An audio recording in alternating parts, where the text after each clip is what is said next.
Thank you, and I'm truly impressed with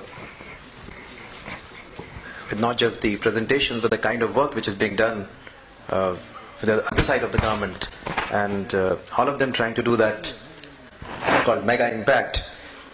At the outset, I'd like to thank Sanjay and Mr. Deshpande for taking a lead in bringing all these action leaders together.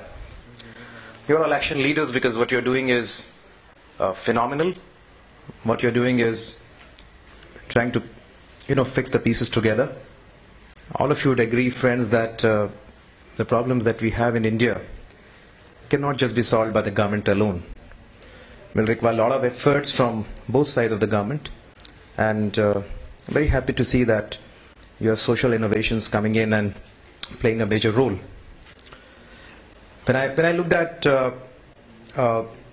some of the presentations, what I understood is it's not just innovation as a product, as we call it in the corporate sector.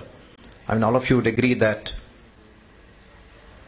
it's innovation which drives the corporate world.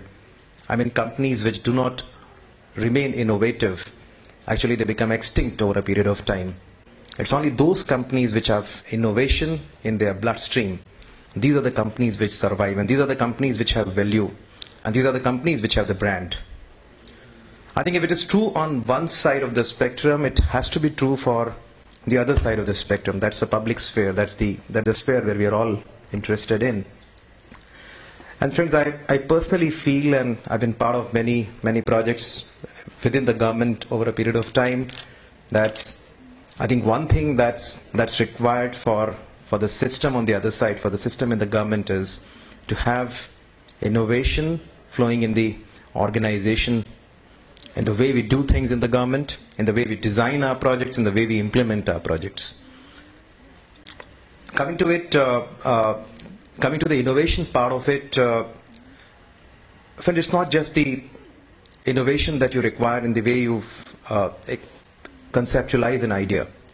What you require is innovative ways of doing things. We've seen in the example of Akshaya Patra how the same midday meal, I mean, at the scale at which it's being done by the government on the one side, I mean, it's huge. But what is being done by an NGO, if I can use that word, for a very small population, I mean, what they've tried to do is to implement the same program much more innovatively. Friends, when I looked at the kind of projects that are coming, very happy that from Government of Andhra Pradesh we are supporting this initiative, and I'm sure these are the initiatives which will bring a lot of these action and thought leaders together, and you will deliberate over the day to come up with conclusions. And I'm sure these are the projects and these are the programs which needs to be supported by the government if we have to give scale to some of these programs, because as a country we require scale. We are not a small country, we are a huge country, we are a diverse country, we have multitude of problems, we have problems which also get magnified many times over. So what we require are solutions which are funded both from the government as well as the corporate, and I'm sure these are these forums which would definitely open our eyes to some of those things. Friends, what I'll try and do is, you have heard of projects which have been done outside the government, obviously for the mega impact. The one project that I've wanted to talk to you about, I mean, it may touch a chord with the discussions that we have had since morning. It's about the delivery of the services that the government does. Friends, all of you would agree that in a regulatory setup that we have in our country, the biggest problem that we have right now is accountability of the governments, how we deliver these services to the citizens in a user-friendly format, how we make their life simpler, how we make use of technology to create service delivery models. And the project that the anchor was talking about is a project called Project Me Seva. Me, as I don't know how many of you understand, but me in Telugu actually means Aapki, that is at your service. So it's a project where government has decided to make use of innovative models to deliver various services that it gives to the citizens in a user-friendly format. Friend, it's like this. Now, what do you do currently if you, for example, have a particular work with the government? Obviously, you go to a government department. For example, if you have to take your birth certificate, you'll go to a local municipal corporation office. If you have to have your driving license, you'll have to go to the local transport authority. So what actually happens is, because of these silos that the government has built in, you're forced to interact with a particular department. You make your application, you file your application, and it takes some time for that department to react. So you have no assurance of the SLAs, you have no assurance of the citizen charter time limits. I mean, don't know when your work's going to get done by that particular department. And effectively, this entire thing remains in a completely closed system, run and managed by the government. So what we have tried to do in MiSeva is 3-4 innovations, critical innovations. Innovation number 1 was get these silos out, provide a single entry portal for the citizen. He does not know which department does which particular work. What he knows is he has a particular work with the government, and it will be more convenient for him if we allow him to get that work done through a single entry portal. But then you also have to understand that making use of technology and creating a single entry portal may not help, because there are many people in our country who do not have internet or computer literacy. So what we have tried to do is make innovative use of the public-private partnership models. I mean, they're not like private sector in that sense, but these are like small little kiosks which are running in remote corners of Andhra Pradesh, where citizens can go and access all these services. And incidentally, all these kiosks are actually run by local unemployed individuals. So it actually converts this whole thing into a system wherein you have the kiosks being run by the citizen themselves. So what actually happens is, all the departments come together, and through this single entry system, through the single entry portal, they are able to deliver all the services that individual departments has to offer. Citizens go to any of these kiosks, which are spread across the nook and corner of Andhra Pradesh, and they are able to access the services that the government departments are supposed to give. The third innovation that comes in here is competition. Now, governments are monopolies. I mean, if you have a particular work with a particular office, you have no option but to go to that particular office. So what this kind of approach does is breaks that monopoly. You can visit any of the 7,000 centers that we have, say, in Andhra Pradesh, and you can get your work done. So by breaking the monopoly, you're able to bring the essential elements of competition which actually drives the private sector into the functioning of the public sector. And at the same time, you are able to fix standardized citizen charter time limits for the delivery of various services.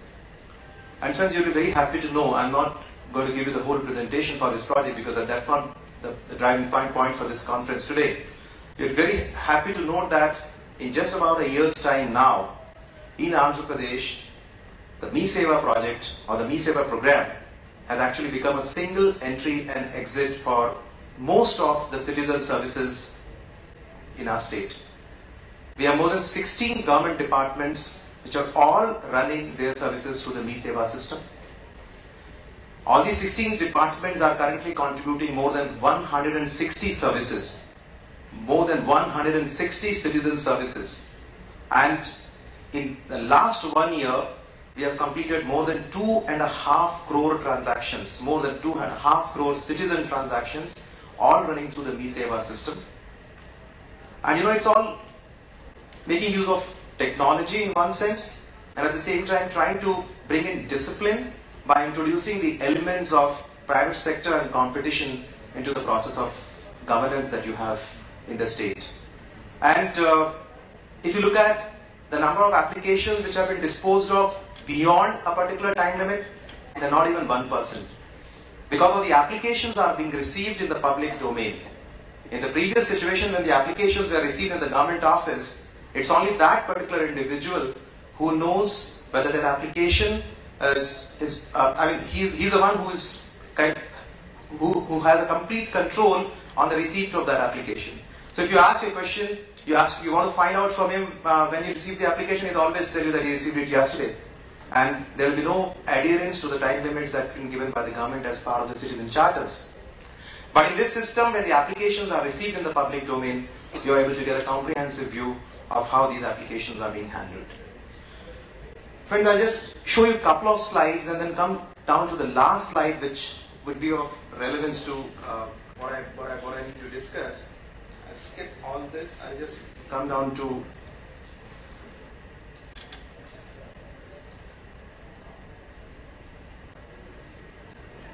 yes. These are some of the departments that I was mentioning to you, which are part of this system. But what would be interesting for you to see here would be this one here. Part of the strands of the workshop that we are here today for would be the three scales which one would have to look at. Now, we all understand the scale of economies. I mean, when we do things, the bigger the number, ultimately the cost would go down. I mean, these are the scale economies. But what's also important for all of us to understand is there are two more economies which will be very important for scaling some of these projects up. And that's the scope economy. And what we understood in the MiSeva process was that if individual departments did some of this opening up work that we have tried to do through MiSeva, it would have possibly costed them more time and resources to achieve the result that we could achieve. Primarily because of the scope economies which we could get. And I think it's a big lesson for many of the social entrepreneurs who are here to understand that the economies of scope at times are actually much more than the scale economies. Even if the overall size of the project that you're kind of shepherding right now is a very small one. And the third is the learning economy. I mean, the experience of Akshaya Patra, for example, it becomes a learning economy for them to add few more things into their the kind of time and the energy that they would have spent to get that 1 million and the time that they're going to spend now to add another 3 million would be much lesser. This is what again we realized in this MiSeva process. Initially when we have developed 10 services, it took us 6 months. But after that, to move from 10 to 50, to 50 to 100 and 100 to 150, it's just taken us about 6 to 7 months. So what actually happens is over a period of time, projects of this nature also allow us to get the learning economies. So, friends, this is what I actually wanted to talk to you. Innovation, both in the organization as well as the technological models, would play a huge role, both in the private as well as the public sector. And it's essential that both the public sector as well as the private sector join hand, make use of the technology, because it's technology alone which can solve the problems that we have. And the magnitude of the problem is huge, and making use of the appropriate technologies which are suitable to our context, our Indian context, to my mind, would play a huge role in bringing in this mega impact. To sum up in the end, people talking about big data, people talking about how to make use of the data to create a big impact and create a situation where you have action being done for India. I would think that Aadhaar data should play a huge role in getting that information for you. If you're in the social sphere, this is a very rich data of the people that you're going to be working with. Data which is, to my mind, one of the most cleanest data ever produced in this country. So make use of that data. That data can provide a lot of leads into the problems that you have, region specific, area specific, and work around that data and try and get your lead in.